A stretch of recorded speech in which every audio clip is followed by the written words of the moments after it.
Hello, hello, and welcome back to the second video of the prosody module. This is probably one of my favorite things to teach students, so I'm so excited to share this with you. Today is all about a vowel sound that we are going to learn that is called the schwa. Okay, and this is really the secret to American pronunciation in a lot of different ways.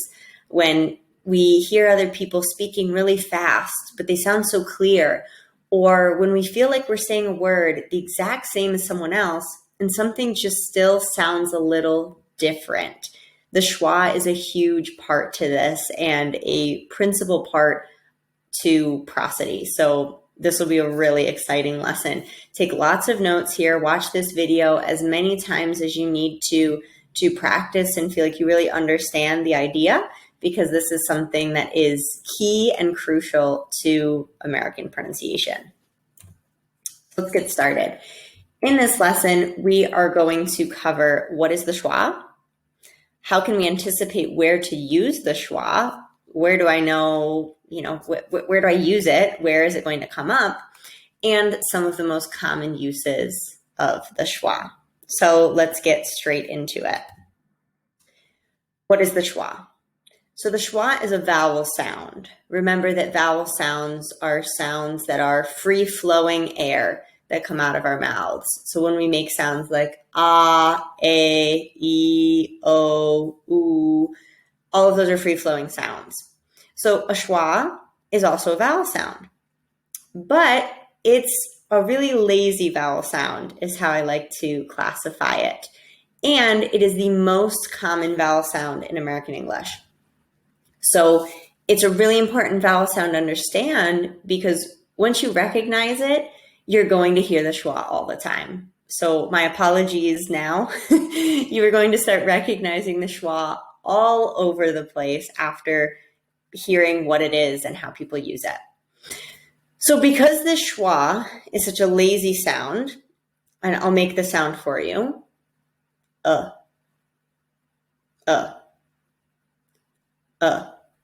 So what I'm doing here is I have my mouth and my tongue and my jaw, everything is completely relaxed. Buzz out your lips, relax your jaw, and try to imitate this sound with me. Okay? And this sound, because it's so relaxed, is unstressed. All right?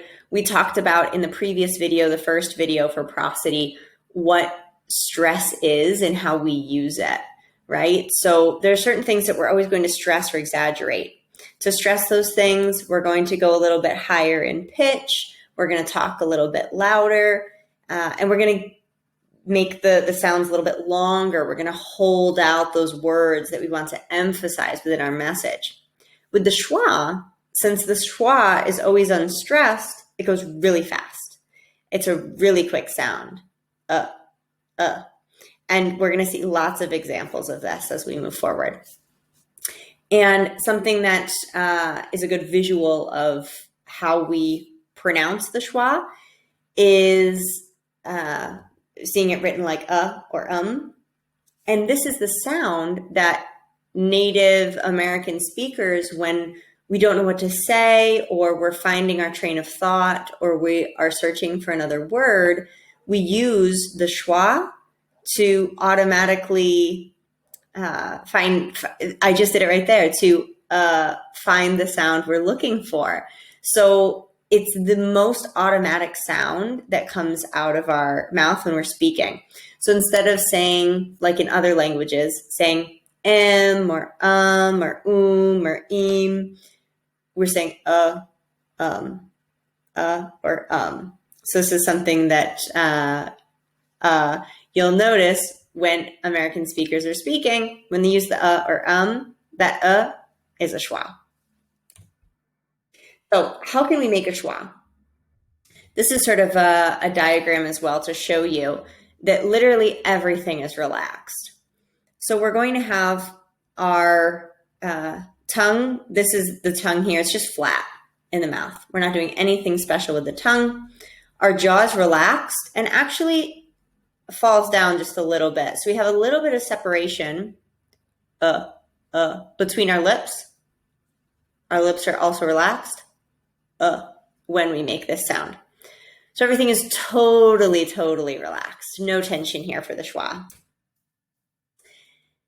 So this is how it fits into the stress system of English. This is something that's really important to understand because we just started to identify different aspects of the stress system in English in the previous video. So now we want to know how the schwa fits in to this stress system that we talked about. So a main factor or a main thing that we discussed before was content words. So these are the most important words, the words that share a message. Those words are going to be stressed, meaning we go a little higher in pitch, in volume, and in length for those words. Like when I say at the end of a sentence, a content word, and I say, it's in the park, it's in the park, it's in the park. So park there is our content word. It's the word that we're stressing, that we are emphasizing.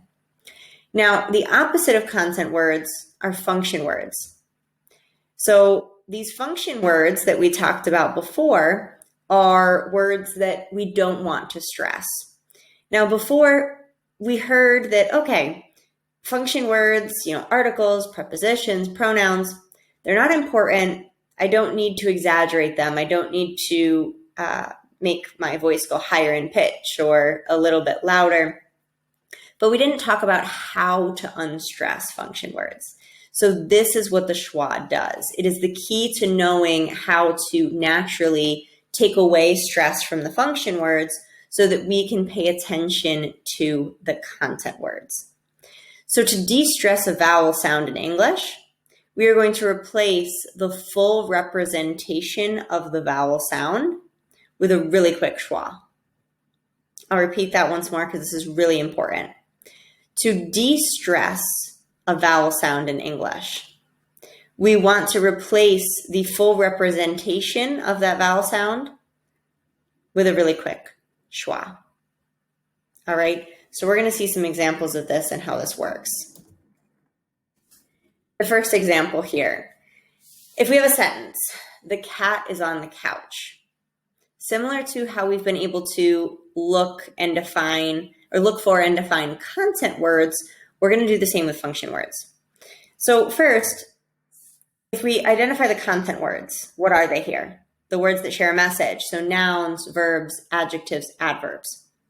Here, our content words are cat and couch. Okay, cat and couch. All of the other words that are left over that are not content words are function words. So in this example, the words the, is, on, and the again. These are our function words. So we want to know how to de-stress their pronunciation by putting in, for each of these vowels here, so E, I, O, E, for each of these vowels, instead of saying E, Ah, E, we're going to put in a schwa. And it's totally going to change how we say the sentence. So here, I'm showing you guys what this is going to look like. The schwa here, I'm putting an apostrophe to represent the schwa sound. So every time when we start analyzing speech and I create PDFs and we have different examples, when you see this little apostrophe, that is representing a schwa. So this is just the sound. So the cat is on the couch, which sounds very stressed and forced because I'm stressing, I'm giving full value to all of the words.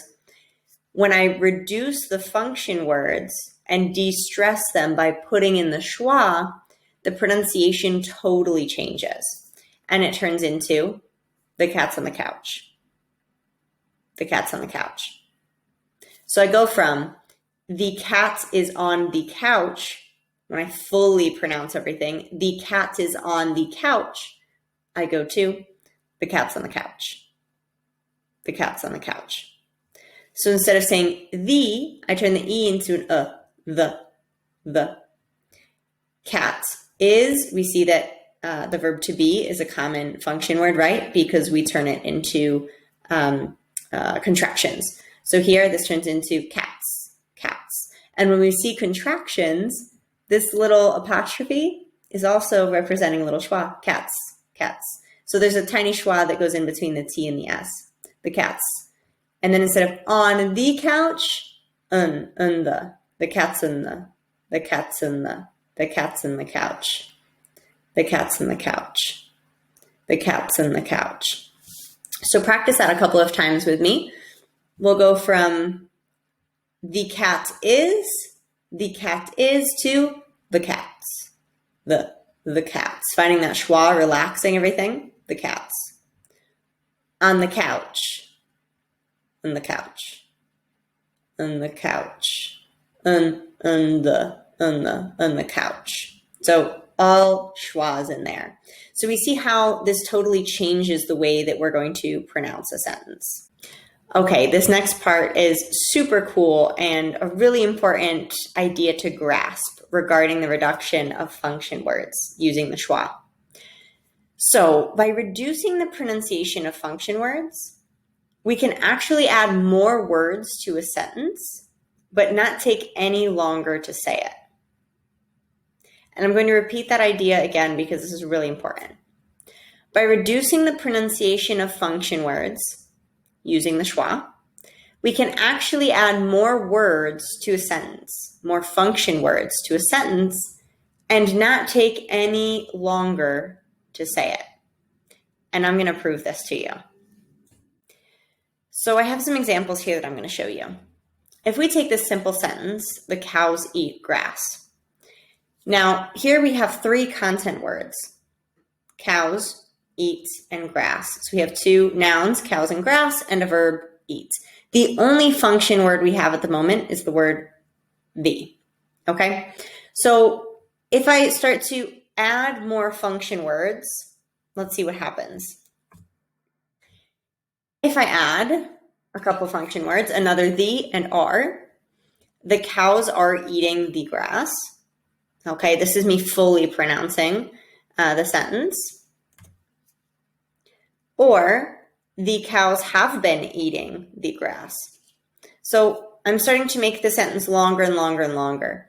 Here we have what? 4 words. Here we have 6 words. Here we have 1, 2, 3, 4, 5, 6, 7 words. Okay, so we're adding more and more words. But if I count out the beat and I see how long it takes me to say each sentence, you'll find that it's the same. So for example, we're going to take this really slowly. Okay, so practice it with me so you can feel the beat and the motion as well. The cows eat grass. Okay, so we had 3 beats there. The cows eat grass. And those 3 beats were basically for the content words, cows, eat, and grass. The cows eat grass. Second sentence. The cows are eating the grass. The cows are eating the grass. Again, we have more words, but 3 beats it took us to say that sentence. Next, the cows have been eating the grass. The cows have been eating the grass. The cows have been eating the grass. So what I'm doing here is I am replacing, and I'll show you how to do this with these different words. We are replacing the full representation of the vowel, the, have, been. I'm replacing them with schwas. And that way it goes super fast. So if I say, the cows eat grass, the cows are eating the grass, the cows have been eating the grass, I take the same amount of time to say all of those sentences, even though each one has more words. But what happens if I add in another content word? Then things change, right? Because we have to stress content words. So if we add another content word, an adjective, a detail like green, let's see what happens with how long it takes me to say that sentence. The cows eat grass. 3. The cows are eating the grass. 3. The cows have been eating the grass. 3. The cows have been eating the green grass. The cows have been eating the green grass. So there it was almost like 3.5. It didn't stay on that steady beat. All of a sudden it took longer. And that's because I had to take the extra time to say green, because we can't reduce it here. All right. So this is a really great example, I think, to show just how powerful function words are. And this is how oftentimes native speakers are able to speak so fast, but they still sound so clear. And it's because they know what to stress. And at the same time as they are stressing content words, they are de-stressing function words. Okay. So these things go hand in hand. And when you complement them, when they go together, your message becomes that much clearer. So what we see here is that with the schwa, we can add more function words to a sentence and not take any longer to say it, which is super cool for speed of speech, but also for clarity. Because if we are stressing function words that are not important, then we are automatically subconsciously, we're thinking that the words that are important that you're saying might be the and is and I, and words that are not normal to stress. So then that takes me away from your main focus, from your main message. Reducing function words will actually make your message sound clearer, because it's what high-level English speakers are expecting to hear. It's what they are anticipating. So if you speak that way, it's what makes you sound clearer, because that's what they're waiting for. All right. So this is also something that we see, the schwa jumps into, or it is directly intertwined with the concept of reductions. And this is something that we see a lot that will be pretty normal examples for most of you, which is why I want to show the schwa in another way as well. So if we have a sentence like, I've got to go, I've got to go, we'll see that people often say, instead of got to, they'll say gotta. I've got to go. I've got to go. Why is this? Because they're changing this to a function word. They're turning the oo at the end into a schwa. And when people kept saying over and over, I got to go, I got to go, it just sort of turned into one word in itself. This obviously is not a formal way of writing it, but people will say it all the time. Even when they're speaking very formally or giving a presentation or a speech, you will hear people use these reductions because they are natural. It's a natural way of speaking. So instead of I've got to go, I've got to go, because we're replacing the to with a schwa, or the o in to with a schwa. The same thing with a sentence like, I kind of like it. I kind of like it. Kind of, we will see that the word of, as a reduction, is often reduced just to the sound of a schwa. So people started saying, I kinda like it. I kinda like it. And when people started writing and like texting, these terms or these things that we said all the time, when we wanted to show personality or show the way we were speaking when we were writing, people started to write like this as well and put those schwa sounds into the way they were speaking, which is where we'll see things like wanna, gonna, gotta, kinda. Okay, so this is perhaps a more familiar way for you to see where the schwa is coming into place. So now let's look at some common function words and the schwa. All right, so there are a lot of function words out there, and for all of them, we can put in a schwa, but these are just some really common examples that I think are important for you to see. So we'll start with the word and. And when we change this we change it into an the schwa. Make that schwa sound again with me. Really relaxed and really quick. un, un. So now we're putting in the schwa with an N, and that is the word and. Un, un. And in an example, black and white, black and white, black and white, versus saying black and white. It's quicker and easier to say. All right. Next, with the word for. Instead of that full or, I put in a schwa in between the F and the R. So it's really like you can imagine trying to shift or transition straight from the f sound into the er. And the quick transition sound you'll make in between those two letters is going to be a schwa. And it'll sound like fur. So sort of like the fur on an animal. So the hair on an animal is its fur, F-U-R. It sounds like the same word when we are reducing for. So instead of saying thanks for that, thanks for that, thanks for that, reducing the pronunciation. Some, instead of that some, turns into a quick schwa, some. So I barely have to open my mouth to say it, some. That's some good news. That's some good news. That's some good news. That's some good news. All right. Our next one, the word of. So a really common way to reduce of is just making it like an apostrophe V. That's what it'll sound like. If you say the word of, you'll notice that it's voiced. We're actually making a V sound here. Of. So this is one way of saying it, very common.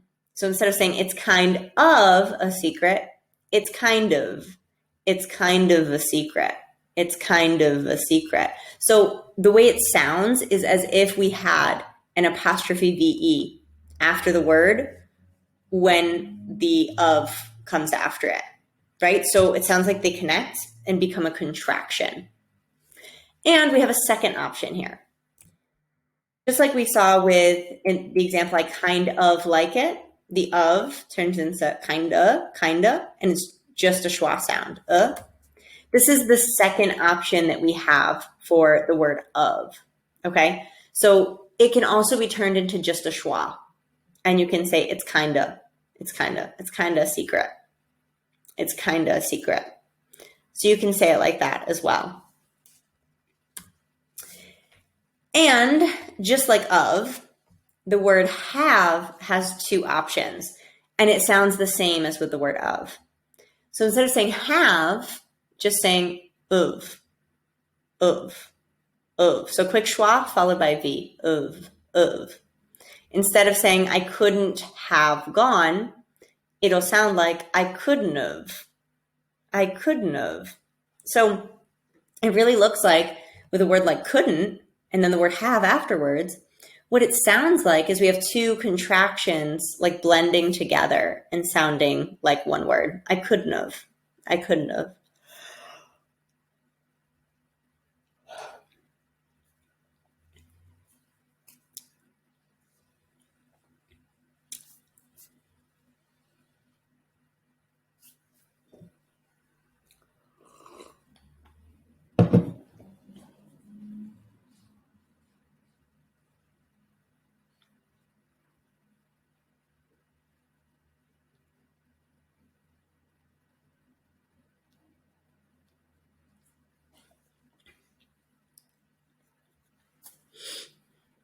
Or we have the second option, just like with the word of, we can say instead of with just the schwa and say, instead of I couldn't have gone with the V, we can say I couldn't, and just turn it into a schwa.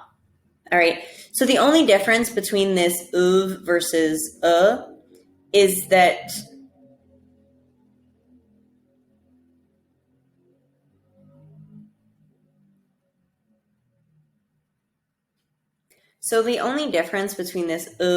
versus is that technically the is a little more formal than So if I say here like couldna or kinda or gotta, it's slightly more informal than saying of. But both of them are used, and this can be used in informal situations as well. So a lot of it might have to do with someone's personality. Me, for example, when I speak with friends and family, I tend to use a lot more schwas because I become more and more and more relaxed. But if I'm recording a presentation or a lesson or an audio, maybe I will put in less schwas because I want to be a bit more formal. But I can be here talking to you and say, I couldn't have known that that was going to happen, and I don't sound super informal. It's something that sort of is up to your judgment. So what I normally tell people is that whatever one feels most natural for you and like comfortable, just stick with that for now. And then as you keep progressing, you can decide if you want to change or switch it up in different situations. Okay. Our last two examples of some of the more common function words. So for the word a, the article, it's just sounds like an it's just a schwa. So instead of have a nice day, have a nice day. Have a nice day. The same thing with the word or. Instead of or, just turning into a quick schwa plus an r. So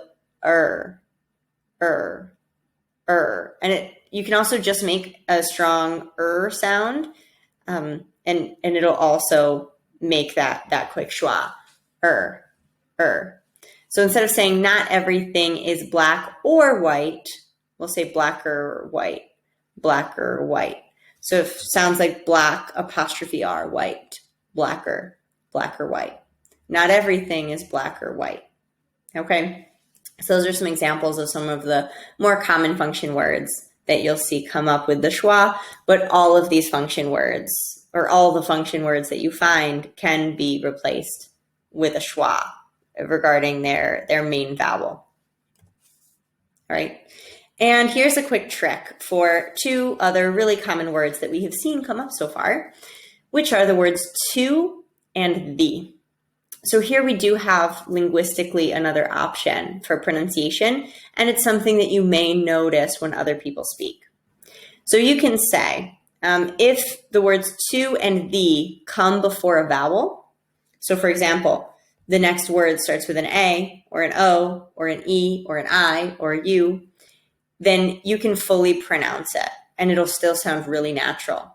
So I can say to apply or the orange, right? I can fully pronounce it.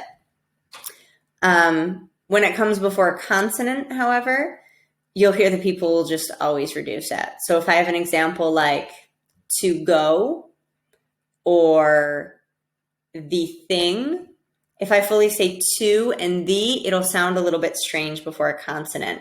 I would say to go, or the thing, to go, the thing. So this rule really just applies for when it's before a vowel, okay? However, you will see that American speakers will often reduce the words to and the before both consonants and vowels. You'll see them do it both ways. So for me, for example, I often would say, instead of saying to apply, I'd say to apply. I need to apply. Or instead of the orange, you can still say the orange and reduce it, and it sounds really natural and really clear. So you have the choice. But if you're ever in doubt, you can just put in a schwa and it'll sound good. So when in doubt, just schwa.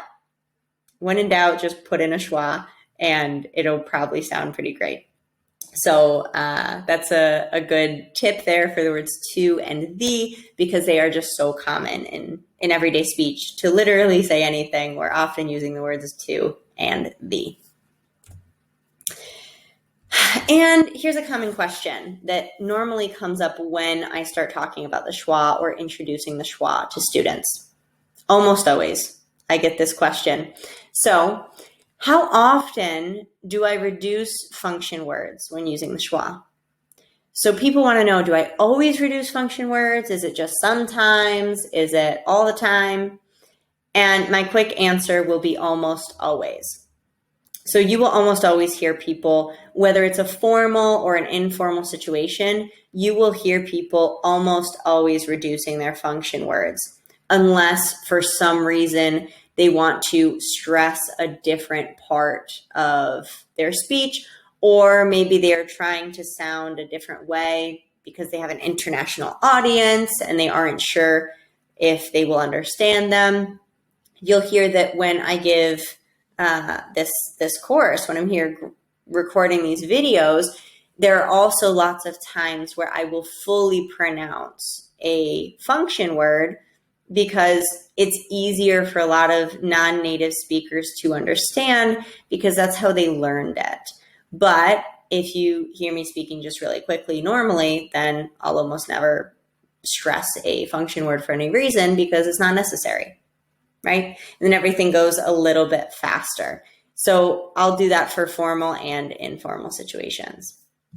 Now, there is one exception to this that I want you guys to know because it is really important. The exception is that when we have a function word as the last word of the sentence, you normally are going to fully pronounce the vowel. You're not going to reduce it. Otherwise, it will sound a little bit too informal. So this is one case where if it's at the end of the sentence, it's very normal to fully pronounce the function word, okay? You don't have to stress it and put it higher in pitch or make it louder. No, you can just fully pronounce it. So an example is with the question, can I help you? Can I help you? You, the function word, is at the end of the sentence. So if I say, instead of you, I say ya, and I turn it into a schwa, I say, can I help you? Can I help you? I sound maybe like someone that's more from the countryside. I feel really informal. I feel very relaxed. Maybe I'm talking to my grandma or my friend, or can I help you? Can I help you? But normally, even then, I would say you. Can I help you? Can I help you? So when the function word is the last word in the sentence, go ahead and fully pronounce it so that it still sounds clear and you don't run the risk of sounding too unformal when you're in a more formal situation. All right. And an extra note here. Something I sort of mentioned before, but I want to stress it again because this is a really common question. Reductions of function words are still normal in formal situations. They just may become less obvious. Okay, so people are still reducing function words when they are giving like a speech or in an interview or meeting a new person, but maybe they don't go as quickly, so it becomes less obvious to us. But the sounds that they are using in function words are still most of the time going to be a schwa. Let's hear an example of this, okay? Because I want you guys to hear it for yourselves. Now, something that you'll see that we use all the time are TED Talks. I think are a great way to practice with speech and analyze how people are saying things. So let's hear this example from a TED Talk opening, which is normally where you're presenting yourself, getting to know the audience. It's where people will probably be a little more formal, right? You're still going to hear reductions using the schwa.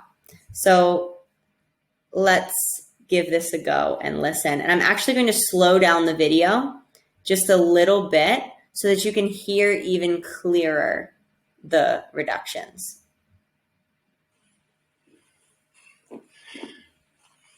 What's in the box? What's in the box? So we already have what's in the with in and the turning into what's in the. So his very first sentence already using these reductions. Whatever it is, must be. Whatever it is. So this it's and is instead of it's and is, whatever it is. So mouth totally relaxed there. We don't need to put any stress on those vowels in it's and is. Be pretty important because I've traveled with it And the word because he turned it into because I've traveled with it, cause. So even a reduction, like the reductions we saw before with got to turning into gotta, or the word because turning into cause, these are things that when we are formally speaking, we don't write them in an email, for example, but people still use them when they're speaking formally or when they're giving a TED Talk. So this is just a good example to show that even in formal situations where we're in a lot of pressure and we want to make a good impression, we are still using the schwa. All right, that is all for this lesson on the schwa. Remember that the schwa is the most important and frequently used vowel sound in American English. So it really is that secret ingredient that helps us speak quicker and still sound natural by putting a quick a schwa, in place of the full representation of a vowel. So we saw a lot of different examples here. Go ahead and take a look at your PDFs and your practice audios that you have to practice with and record yourself speaking so that you can hear yourself, hear where you're putting in the schwas, where you're not, and start training your own ear. Compare the recordings that you have of the PDF with your own voice and how you speak, and find where those differences are, because you'll probably find a lot of them in the function words. Okay? Good luck, and I'll see you in the third video on prosody in the next one.